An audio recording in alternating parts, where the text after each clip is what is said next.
Hello and welcome. Each year, employees like you choose between the county's traditional and high deductible medical plan offerings. Many come to benefits wanting to know the pros and cons of each plan or about the health savings options. As each family has unique medical needs, there is not a one-size-fits-all response, but a careful comparison of your choices should identify the best fit for you.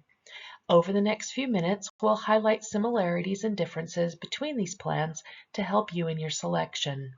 Our benefits team will also be happy to help you look at each choice through the lens of your particular family needs. Let's start with some basic terminology. Premiums are the cost of carrying medical insurance. This expense ensures you have access to coverage when it's needed, but is paid regardless of whether you have claims during the year or not. A deductible is the amount you must pay before Select Health or PEHP pays anything towards your claim. Your deductible may be assessed on an individual or family basis. Some expenses, like preventive care, may be paid before the deductible is satisfied. Deductibles are paid on an annual basis, and county medical plan deductibles reset each January 1st. Once you have met your deductible, you may have a fixed copay or be charged a percentage of the total claim depending on the type of service. Office visits or prescriptions generally have a fixed copay, while you'll pay a percentage of the charges for services like an overnight hospital stay or an MRI. Your true insurance is in your plan's out-of-pocket limit. This figure represents the most you can be asked to pay in a given calendar year, so long as you are using network providers and receiving covered services. Once you meet your out-of-pocket limit, the insurance will pay 100% of your claims until the plan resets the following year.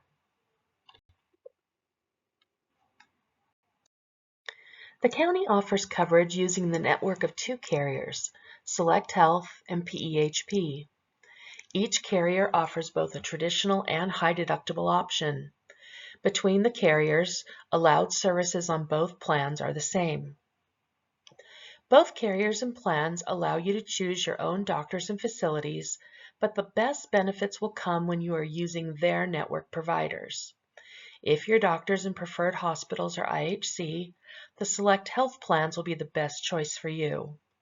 If you prefer facilities within other networks such as the University of Utah, Holy Cross, or Mountain Star, PEHP may be the better fit. The traditional plan has a deductible of $1,000 per individual or $2,000 per family. The family deductible may be met by a combination of family claims, but no one individual will pay more than $1,000. After the deductible is met, you will pay a copay for doctor's visits and a coinsurance for other care. Our insurance will pay 80% of most expenses, leaving you with a coinsurance of 20%. On the traditional plan, you do not need to meet the deductible for prescription drugs, and preventive care is covered 100%. With a traditional plan, a member is usually paying a higher premium biweekly in exchange for a lower deductible when expenses are incurred. If you don't typically have medical care or meet your deductible on this plan, you may want to do a deeper comparison between the two choices.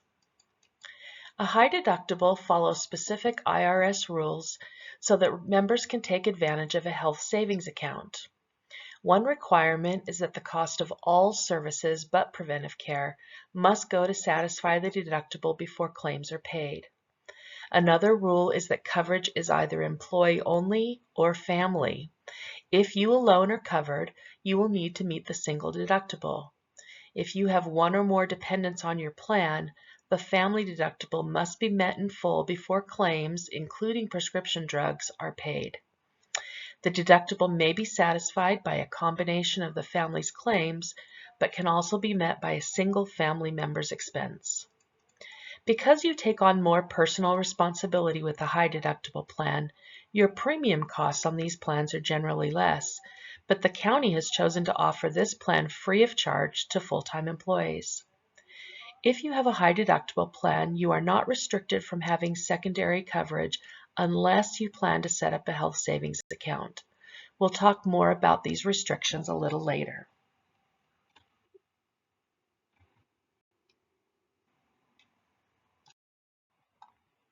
I find it helpful to compare these two plans using an illustration of how claims might be paid. This is Bill. Bill is an avid skier who unfortunately had a spill. His expense for his emergency room visit and cast totaled $7,000. If Bill is on the traditional plan, he will first be assessed his individual deductible. The carrier then pays 80% of the $6,000 balance, leaving a co-insurance of $1,200. Bill's total expense for this claim is $2,200. But to determine the full cost of Bill's insurance expense for the year, he will also want to include what he pays in premium. If this is his only claim for the year, Bill will have spent just over $4,000 on premiums and claims. If Bill had complications or other claims, the out-of-pocket limit protects him from unlimited cost. If Bill reaches the limit, his costs for the year are increased but will not exceed the total shown. For comparison, let's look at this same claim through the lens of the high deductible plan. Again, Bill has an expense of $7,000. His deductible of $2,500 is carved out, after which the insurance pays 90% of the balance. This leaves Bill with a co-insurance of $450 and a total cost of $2,950. Because Bill has no premium on the high deductible plan, this is his total expense for the year. And with the $600 the county put in his HSA, his portion is only $2,350. The out-of-pocket limit on both plans is the same, so if he meets this maximum expense, his annual cost will total $4,000, with $3,400 coming from his pocket. That's a difference of just over $2,400 compared to the traditional plan. Let's apply the same exercise to another situation. Sally and her husband have welcomed a new baby. Mother and baby incurred a total expense of $12,000. On the traditional plan, Sally and the baby will each be assessed the individual deductible of $1,000. This also satisfies the family deductible should any other family member need care this year. The carrier then pays 80% of the $10,000 balance, leaving a co-insurance of $2,000. Sally's total expense for this claim is $4,000. Sally's family premium will total just over $5,000 for the year. Her total cost for premium and this claim will be $9,521. If Sally's family reaches the out-of-pocket limit of $8,000, her total cost for the year will increase to just under $14,000. Again, let's compare what this claim looks like with the high deductible plan. Sally's $5,000 family deductible is carved out, leaving $7,000 to process for this claim. After the insurance pays 90%, Sally has a co-insurance of $700 and a total cost of $5,700. Because the county contributed $1,200 to her HSA, Sally's total annual costs are $4,500 or $6,800 if her family reached the annual limit. In this final scenario, the savings between the two plans is roughly $7,000. If you are considering a switch from the traditional to the high deductible plan, you may be concerned about funding a larger deductible next year. Keep in mind the high deductible is offered by the county at no cost to employees. Redirecting your current premiums to an HSA contribution will ensure that you will have the deductible saved by the end of the year, or more if you choose to take advantage of the greater savings allowance.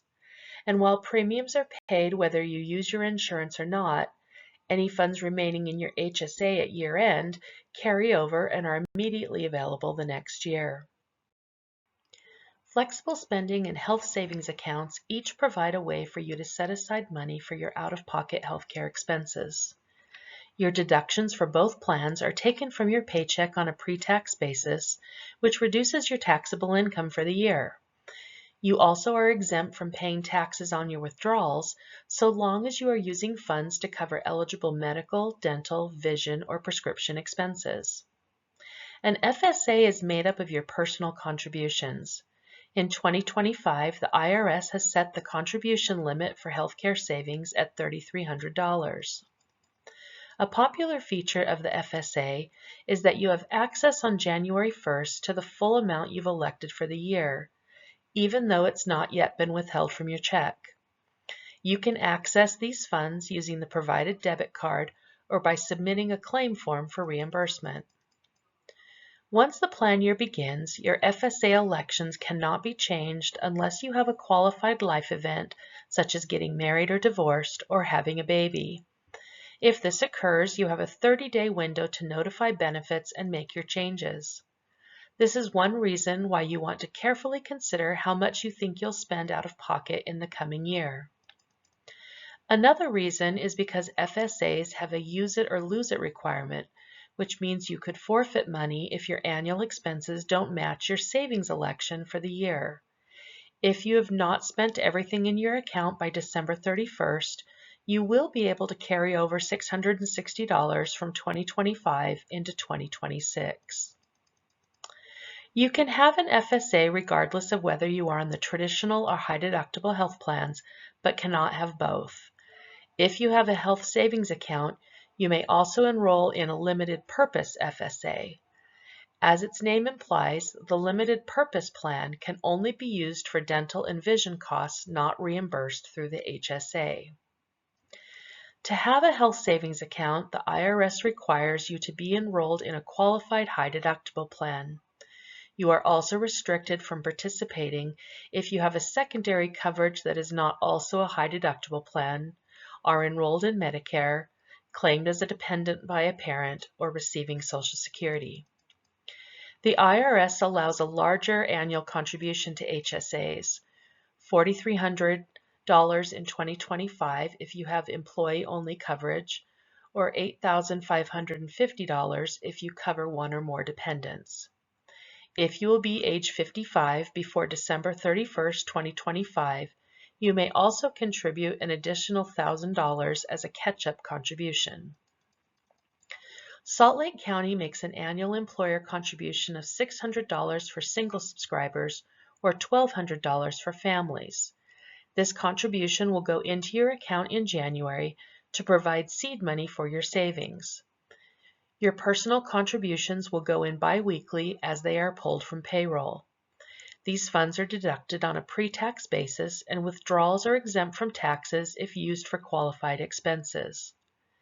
Fidelity also provides the option to invest some or all of your HSA savings. A third tax advantage offered by an HSA is that any earnings received are tax-free. Because there are risks to investing, Fidelity offers access to licensed financial advisors to address any questions about this option. When making your annual election, keep in mind that the annual IRS limits include the employer contribution made by the county, as well as any wellness program incentives you may earn. HSA contributions may be adjusted any time during the year by logging into PeopleSoft. Because there are no spend down requirements, like any other savings, your account can accumulate and grow year over year.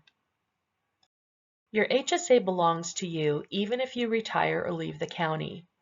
You may continue to withdraw funds for healthcare expenses all the way through retirement. Because of this, many think of an HSA as a sort of medical IRA and a long-term savings tool. If you leave the county for a new job, you may be able to roll your account over to your new plan's administrator. Likewise, if you have a balance from a prior job, these funds may be combined with your Fidelity account. Benefits can help you walk through this process. Thank you for your time today. If you have follow-up questions, please reach out to Benefits at the email address shown.